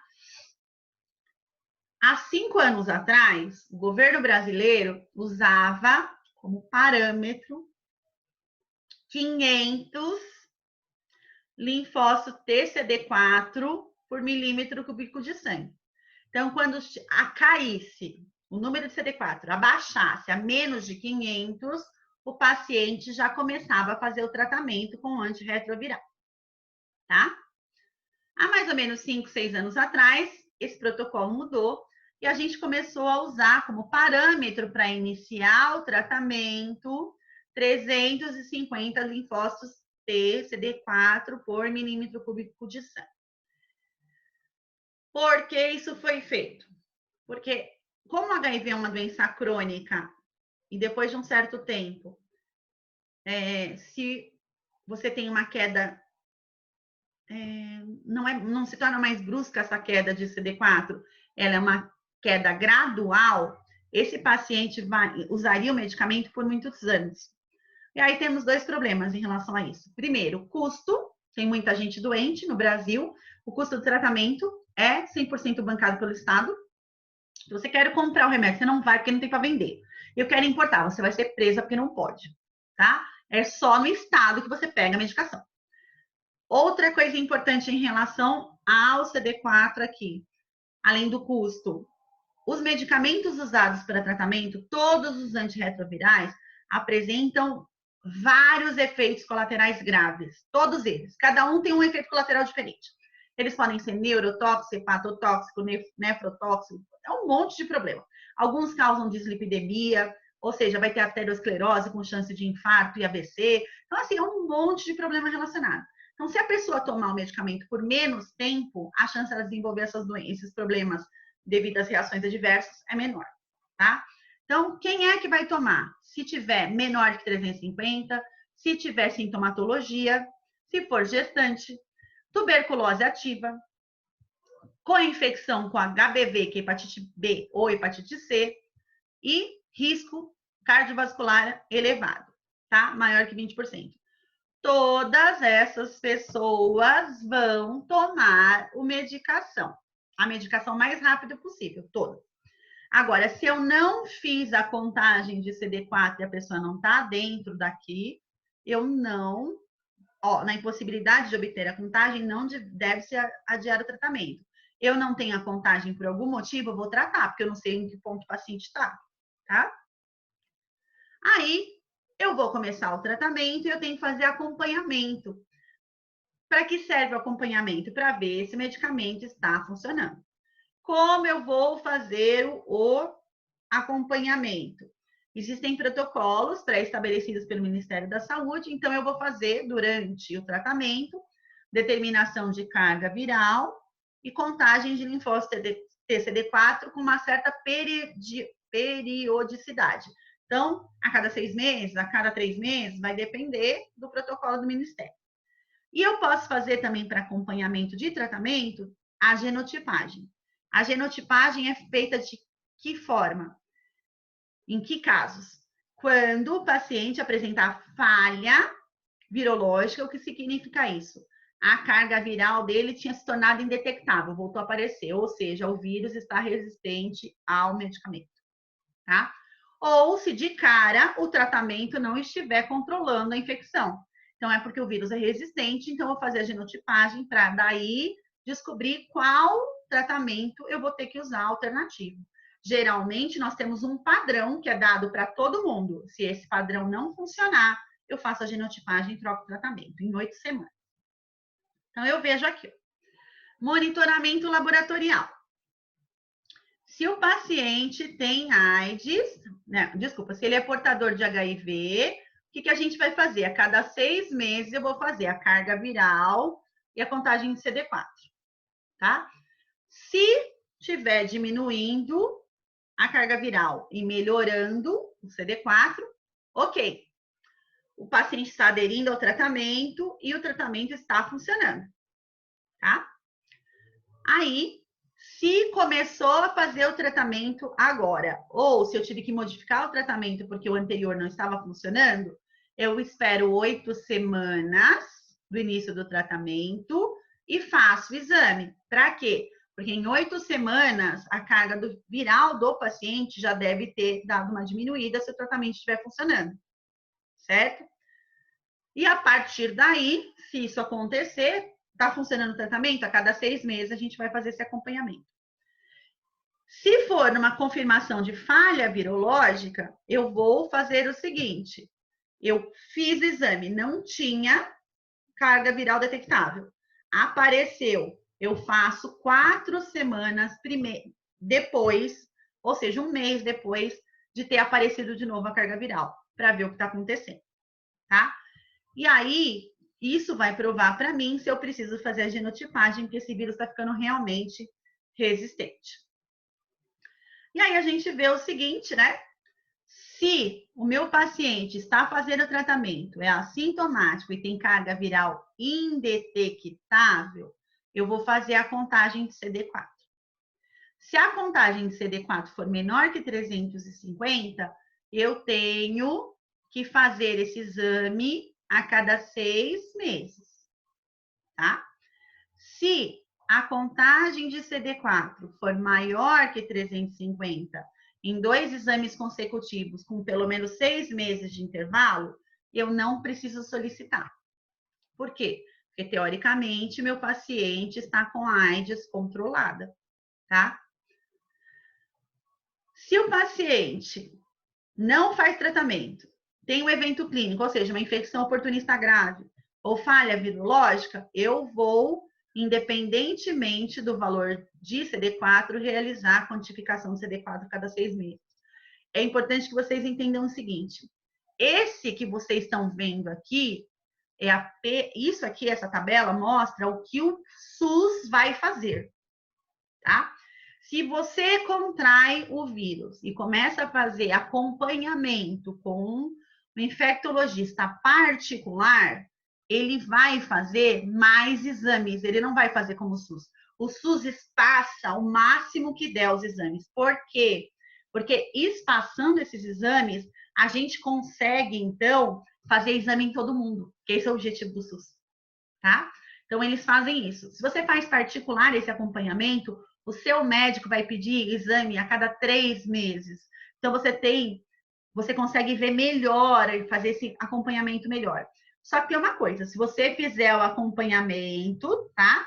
Particular, você só vai tomar o remédio de acordo com o parâmetro do SUS, do mesmo jeito, porque você não tem como comprar, você vai ter que pegar o medicamento que ele é distribuído na rede pública de saúde. Aqui tem as condições em que a gente faz a genotipagem.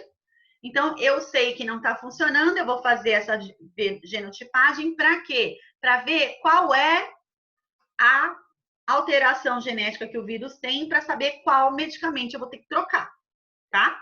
Para ver a quais medicamentos esse paciente ficou resistente. Aqui eu coloquei para vocês essa tabelinha, ela é legalzinha. Ela mostra para vocês aqui quais são as principais classes, que tem cores diferentes, tá?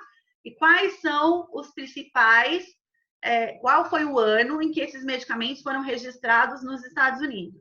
Então, a gente vê que o primeiro caso foi registrado nos Estados Unidos, como a gente já falou, em 81. O primeiro medicamento foi registrado em 87. Então, durante 6 anos não havia tratamento disponível. Depois de 87, a gente vê que começou a ter um monte de medicamentos sendo lançados, sendo que o último que tinha sido lançado, quando eu peguei essa tabelinha aqui, foi em 2017, ele chama Juluca, é um nome bem criativo, né? E aqui, pela cor, vocês sabem o mecanismo de ação desses medicamentos, que vocês vão discutir com os professores de farmacologia. Aqui, esse gráfico é bem legal. Esse gráfico mostra pra gente, ó, os países com tamanho proporcional ao TARV. Então, veja, ó. O que é TARV? Terapia antirretroviral. A gente vê, ó, que nos Estados Unidos, no Brasil e na Europa, as pessoas têm acesso ao tratamento, tá? E então, são países onde o tratamento acontece. Uma coisa importante. Em parte da Europa, tá?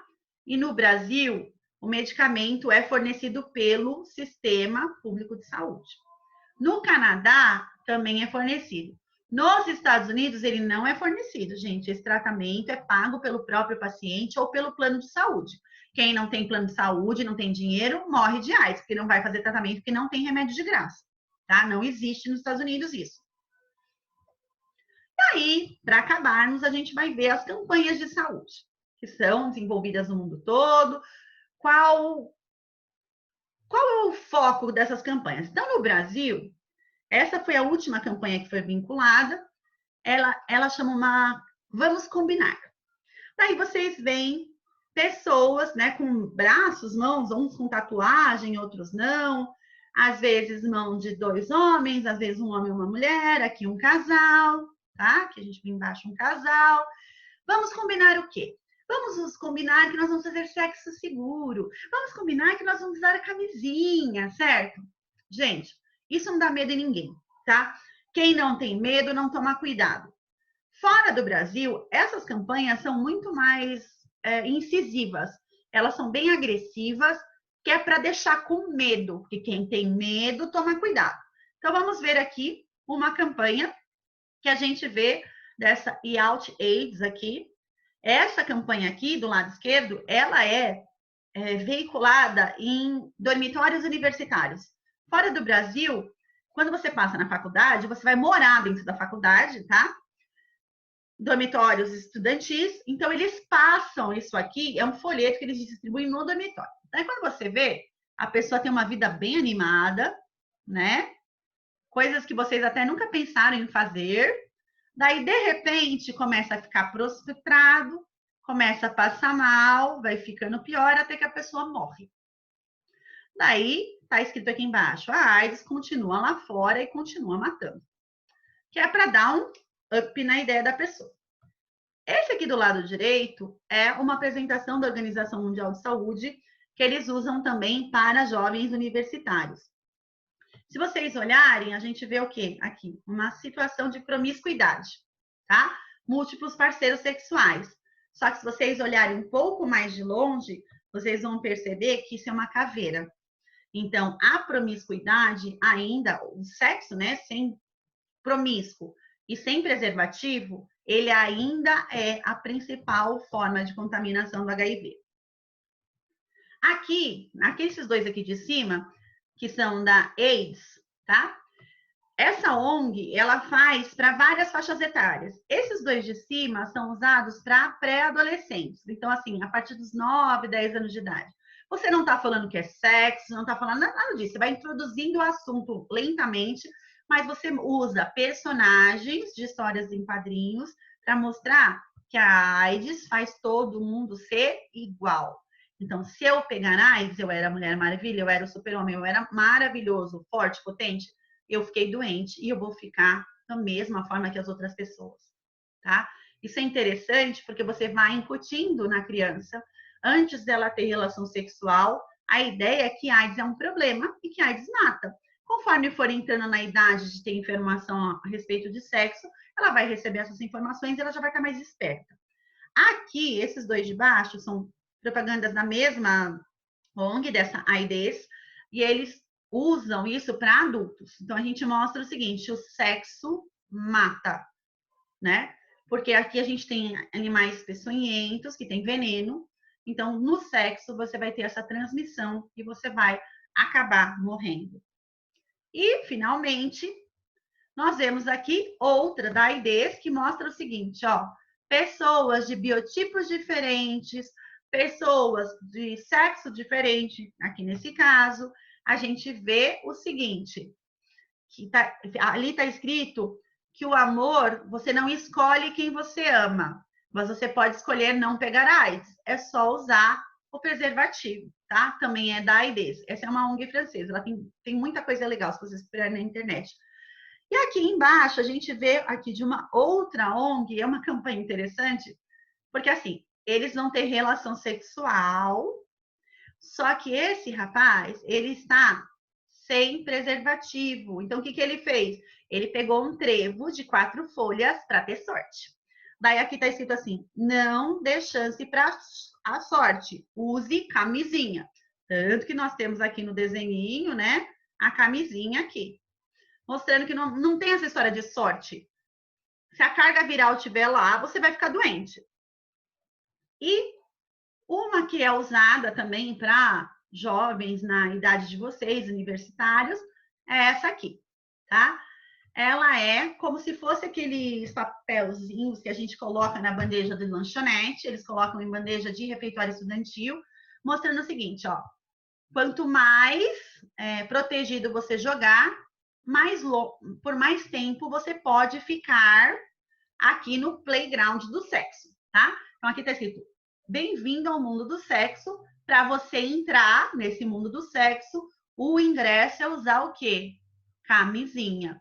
Então eles mostram aqui, isso é para jovem, tá? Várias coisas diferentes que você poderia fazer, vários tipos de sexo, é mais para uma zoeira, para prestar atenção, né? Mas mostrando o seguinte, se você tiver de camisinha, não interessa o que você vai fazer, não interessa se é sexo anal, vaginal, oral, você estando protegido, você vai ficar seguro e assim você não vai ter problemas com a AIDS, tá? Então, o que a gente percebe? Essas campanhas realizadas fora do Brasil, elas são campanhas muito mais incisivas, campanhas que mostram algumas coisas que a gente nem vê.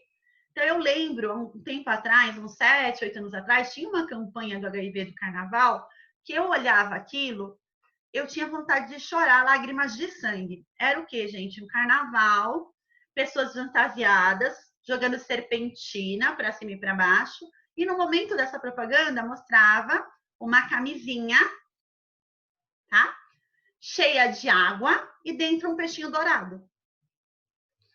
Aí o que você entende? Que camisinha é aquário. Porque em nenhum momento falava para você usar a camisinha para não pegar AIDS, porque estava todo mundo brincando, jogando, se divertindo, e o coitado do peixinho dourado dentro da camisinha. Que raio de propaganda é essa? Que ele nem explicava o que era para fazer, né? Então vocês vejam, as nossas campanhas não são campanhas inteligentes. A gente tem esse problema e há algum tempo já que nós não temos umas campanhas veiculadas na TV decentes, tá? E incisivas. Porque não adianta o ser humano, ele só se cuida quando ele tem medo. Isso é da gente. A gente é assim. Quem não tem medo, não liga. Fala, bobagem, tá tudo bom, né? Não vou pegar. Tinha uma que era engraçada, uma bem antiga também, que falava assim, Maria, que é um poema. Maria amava João. João amava Roberto. Roberto amava Karina, que não sei quem, não sei o que lá. Daí chegava no último, eles mudaram o poema e falava que morreu de AIDS. Ou seja, você tem um monte de pessoas que teve relação sexual por tabela com outras, né? E acabou pegando a doença. A promiscuidade ainda é a principal causa de infecção por HIV, tá? Então, assim, a gente acaba essa aula de AIDS, certo? E se alguém quiser me perguntar alguma coisa agora, pode perguntar, tá? Ó, aqui tem uma. Professor, uma dúvida para... Não, tá. Então, na verdade, ó, os anticorpos não diminuem, tá? Os anticorpos continuam lá. Qual que é a diferença? No começo, os anticorpos, eles aumentam. Como eles estão em alta concentração, eles conseguem inibir a replicação viral e dá certo. O problema é o seguinte, o vírus, ele não é eliminado pelo anticorpo, ele é inibido apenas. O anticorpo continua lá e continua em alta concentração, tanto que eu consigo detectar esse anticorpo. O problema é que o vírus passa a sofrer alteração. Se ele muda o anticorpo, não serve para nada. Esse que é o nosso problema. Tá? Ó, deixa eu ver o que está escrito aqui.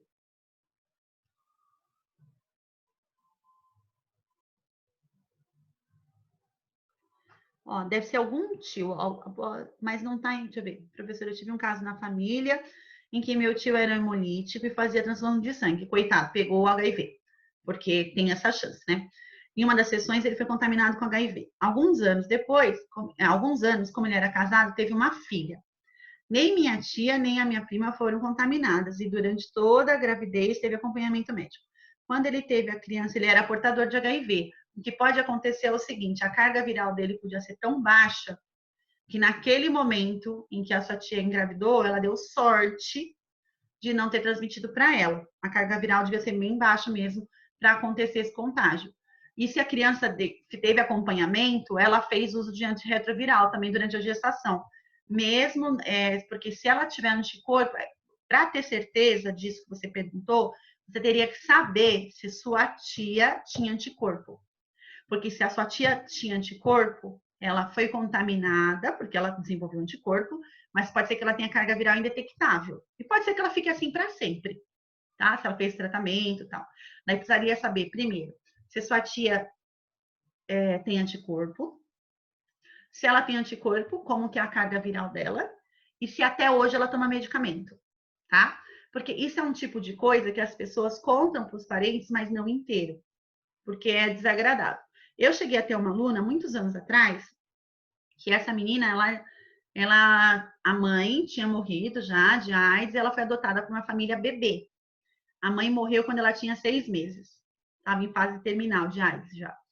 E essa minha aluna, ela tinha anticorpo, né? Só que a carga viral dela era indetectável.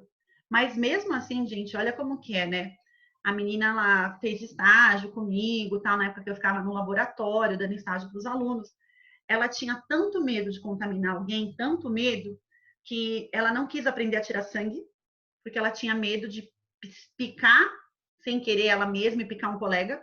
E ela não deixava ninguém tirar sangue dela, porque ela falava assim, não, professora. E ela falava para os colegas, gente, ó, eu sou filha de mãe com AIDS, minha mãe morreu, fui adotada, eu tenho carga viral indetectável, mas eu tenho anticorpo. Então, eu aprendi desde pequena, meus médicos e minha mãe me ensinaram que ninguém, se eu me machuco, ninguém pode chegar perto de mim, porque pode ser que eu contamine. Vocês imaginam o desespero, essa menina engravidou. Ela engravidou com 22 anos, sem querer. Ela estava tomando anticoncepcional, começou a engordar, virou para mim e falou assim, professora, eu estou engordando, não sei o que está acontecendo. Eu falei para ela, Paula, tentem no médico ver se ela chamava Paula também. Paula Rafaela, ela chamava. Falei, vê se você não tá com problema na tireoide, vai no médico, né? Chegou no médico, ela falou pro médico uma coisa que ela não falou para mim. Ai, eu tô engordando, mas eu tomo anticoncepcional e tem alguma coisa estranha acontecendo. Eu acho que eu tô com verme, porque eu tô sentindo minha barriga mexer. Ela tava grávida, gente, já não sabia, ela tava grávida de 6 meses. Porque como ela estava tomando anticoncepcional, a menstruação continuava descendo, porque ela parava de tomar anticoncepcional, ela tinha o escape, né, que seria relativo à falta do hormônio, e ela tranquilex, tomando remédio, grávida, sem saber. O médico falou para ela, bom, você tá mexendo verme, com certeza não é, né? Pegou, virou para ela e falou assim, eu vou chamar a enfermeira, nós vamos fazer o exame de toque. Ela estava grávida de 6 meses já. A hora que ela descobriu que ela estava grávida, a menina ficou louca. Porque o medo de contaminar o nenê. Mas o nenê não nasceu com anticorpo, tá? E a carga viral dele é uma menininha, já tem uns 5, 6 anos já. E a carga viral da nenê é indetectável e ela não tem anticorpo, então ela não transmitiu. Mas vejam o desespero, né? Uma pessoa que sabia que tinha a doença, pelo menos tinha os anticorpos com carga viral indetectável, mas sabia e descobri que estava grávida sem querer. Hoje deu tudo certo, mas ela teve sorte. E só a última coisa que eu vou comentar, existe hoje em dia os medicamentos que a gente chama de PrEP, que é o quê? Medicação pré-exposição. Esses medicamentos pré-exposição são usados em pacientes de grupo de risco, então profissionais do sexo, por exemplo, tá? E em casais que são sorodiscordantes. O que é isso? Por exemplo, a mulher é portadora de HIV, o homem não, e vice-versa. O homem é portador e a mulher não. Então, esses medicamentos, eles são usados de forma profilática. Então, por exemplo, a mulher todo dia vai usar a medicação. Existe um gel intravaginal que ela vai passar na vagina, aplicar na vagina todos os dias, independentemente de ter relação sexual ou não, tá? É uso contínuo a medicação. E ela vai usar a medicação e quando ela tiver relação sexual, ela não precisa usar preservativo, tá? Existe uma controvérsia muito grande em relação a esses medicamentos, porque se diz o seguinte: está fazendo isso como prevenção, né? Porque a pessoa não tem AIDS ainda, a outra. Está usando para prevenir. Só que você está usando a medicação que pode ser que mais para frente precise. E pode ser que fique resistente, tá? Mas o uso desses PrEPs, os estudos que foram realizados mostraram que o uso desses medicamentos diminuiu a taxa de infecção entre, por exemplo, prostitutas, tá? Não estou dizendo que todas as prostitutas, ou prostitutos também, tá? Transam sem camisinha. Mas é sabido de todos que existe a possibilidade da pessoa cobrar mais caro para poder, então, transar sem camisinha. Então, os estudos provaram que diminui bastante a infecção, tá? Apesar de ser controverso, é usado e existe um protocolo do Ministério da Saúde para isso também, certo? E aí, crianças, era isso que eu tinha para dizer para vocês. Alguém quer fazer uma pergunta? Se ninguém for perguntar nada, a gente vai começar a desconectar. Se alguém quiser perguntar, pode escrever que eu respondo, tá? Que foi? Eu já vou acabar. A outra tá reclamando aqui, tá chateada porque eu não peguei ela no colo hoje. Vocês querem perguntar? Tudo certo? Ó, se vocês não tiverem nenhuma pergunta para fazer, obrigado de participarem. Eu vou colocar um outro quiz para vocês, tá? Quem quiser assistir o treinamento do Ministério da Saúde lá, pode assistir. E tchau para vocês. Até a semana que vem. Semana que vem a gente vai discutir o quiz de HIV que eu vou colocar para vocês. E também nós faremos, então, a discussão. Vamos começar a aula ao vivo de hepatites virais. Hepatites virais demora bastante. Vão ser 2 aulas para a gente acabar. Tá bom? Beijos, até semana que vem, pessoal. Vou desconectar todo mundo, tá? Tchau, tchau.